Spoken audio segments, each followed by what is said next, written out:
Your Coca-Cola bottler presents Claudia.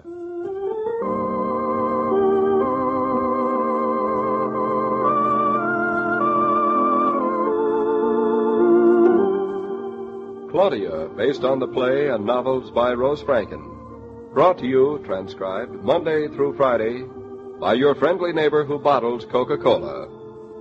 Relax, and while you're listening, refresh yourself. Have a Coke.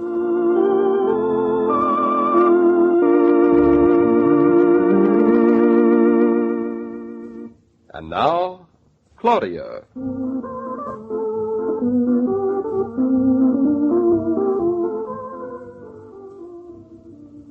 Claudia, will you please sit still? I'm being still, Mama. All I'm doing is straightening out the pictures on the walls. Why must you? Because they're crooked.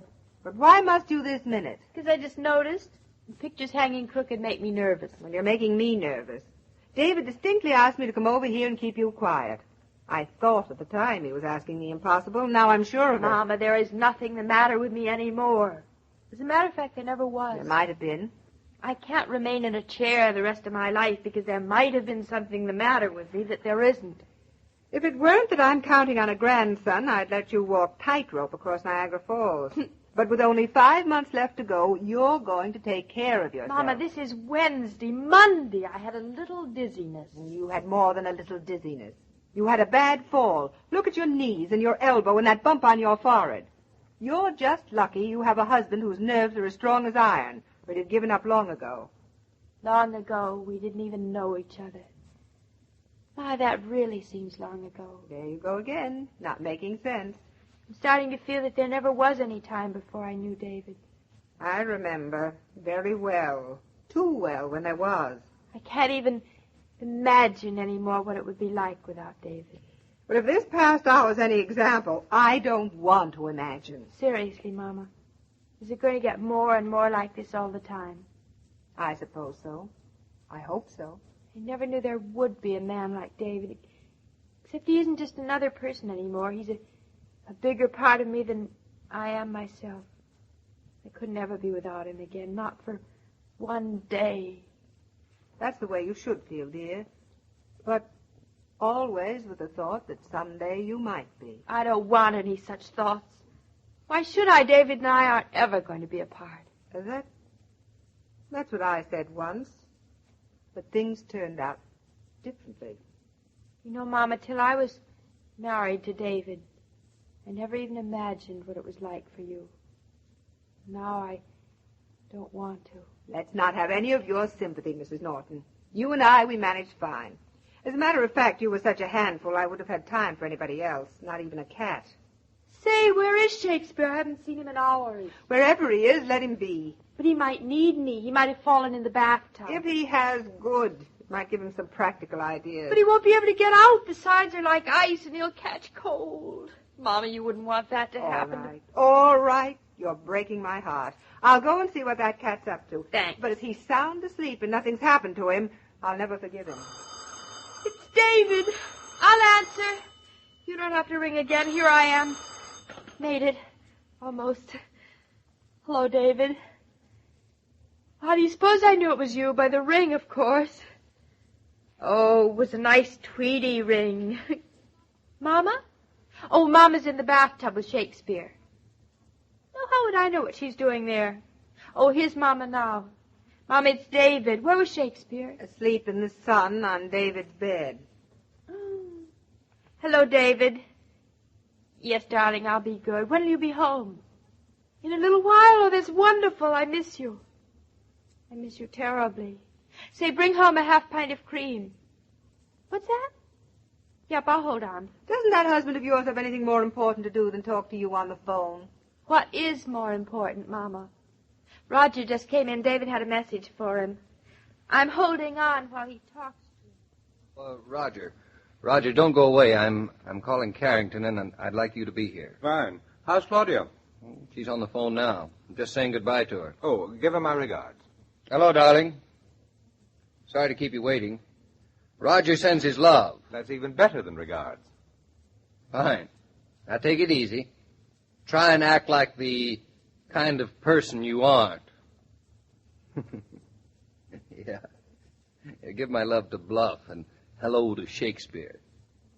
Bye. You never run out of conversation, you two. With Claudia, all I run out of is breath.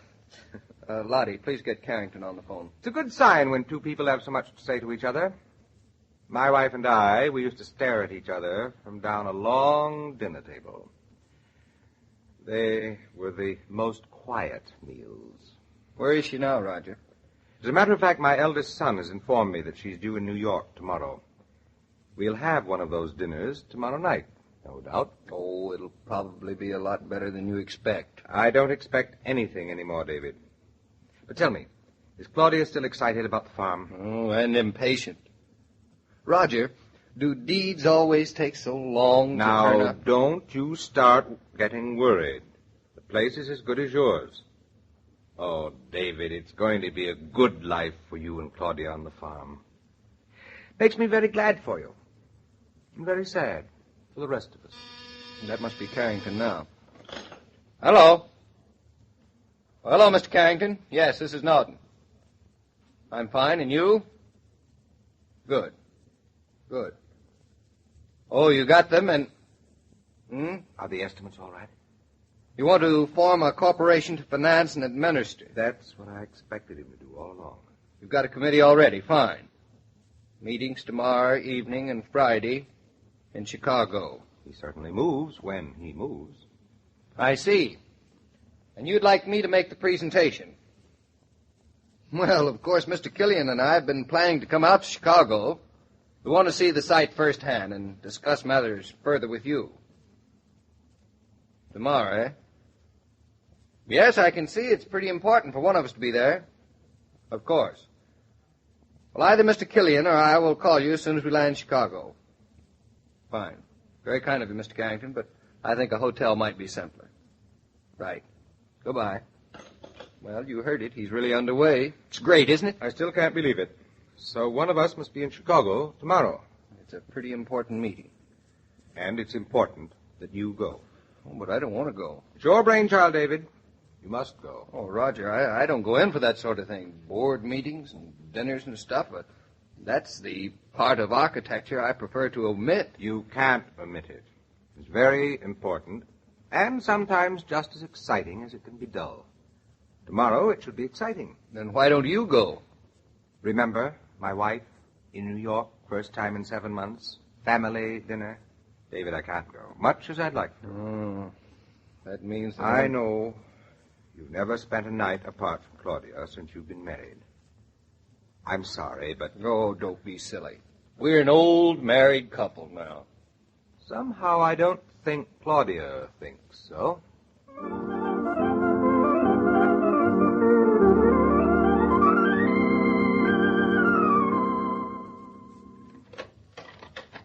David, is that you? None other. Oh, David, I missed you so. I feel as if we'd gotten married yesterday. How do you feel otherwise? Perfect now. And I was disgustingly good all day. I didn't move out of the house. How's Mama? In the kitchen preparing supper. She won't let me help. David, your arms are full of things. Oh, so they are. What do you know? David, are they for me? You're a greedy little girl. Well, are they? Well, there's a half a pint of heavy cream you wanted. Oh, who cares about that? What else? Hey, you can't stand around holding things all night. Can't I? All right. First, something for you. For me, David, how nice of you. It's a surprise. Roses. Yellow roses. How beautiful. I like the yellow ones best. So do I. But, David, I'm not sick anymore. Tomorrow I can go out. Dr. Williams said so. Oh, you don't have to be in bed for me to bring my wife flowers. David, they're so beautiful. I thought they deserved a good reason. They have a good reason. I love you. And I always will. David, listen, tomorrow night there's a Mickey Mouse at the corner theater. Can we go? Here's another box for you. Another one for me. You sure this isn't for Bluff? You're his keeper. Go on, open it. Can't imagine what it is. Oh, David, chocolate-covered cherries. Oh, I love them. Can I eat one now? Why not? I'll have one, too. Oh, how delicious. Oh, I'll never be able to stop eating them. David, what about the Mickey Mouse tomorrow night? I think it's one I haven't seen. Here is the last package, and it's for Shakespeare. Not for me? Well, he won't mind if you open it. Oh, I love getting presents. Is that horrible of me? Disgraceful. Especially when there's no particular reason for getting them. David, it's a jigsaw puzzle. As big as the dining room table. That's enormous. I'll never do it. Sure you will. Take you exactly 2 days. If I stay home all day and we stay home every evening, I'll get just one corner finished. Oh, David, you're sweet. I'll be fed and busied for days. And the roses are beautiful. Why'd you bring them? I love you, I told you. Don't you love me other nights, too? Well, certainly, but... I know, darling. Tonight especially. You didn't have to bring me presents, but I'm glad you did. Then you know. I know everything I have to know. Whew. That's a relief. David, what about the Mickey Mouse tomorrow night to celebrate our being in love? Uh-oh. Then you don't know. Know what?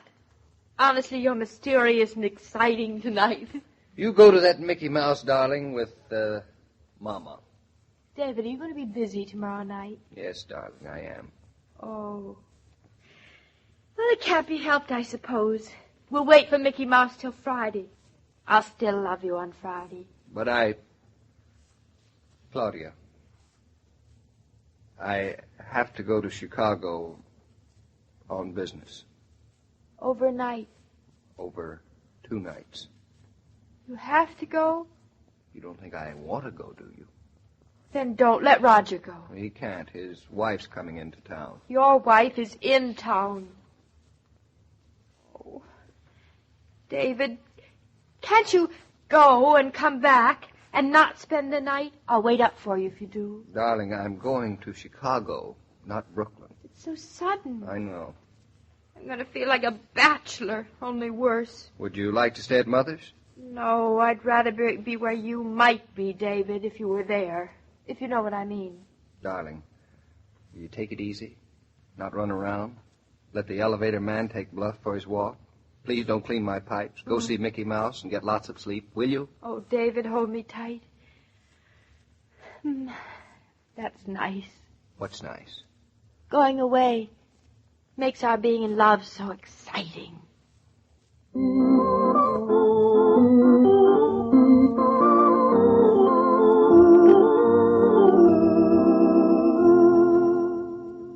This broadcast of Claudia was supervised and directed by William Brown Meloney.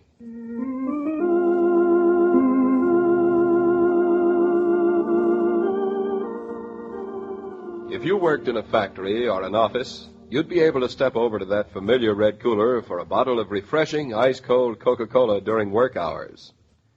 Housework is even more trying than outside jobs oftentimes, so why not help yourself to work refreshed? All you have to do is to keep plenty of Coke in the refrigerator. Then, when you need refreshment, pause, drink, and relax.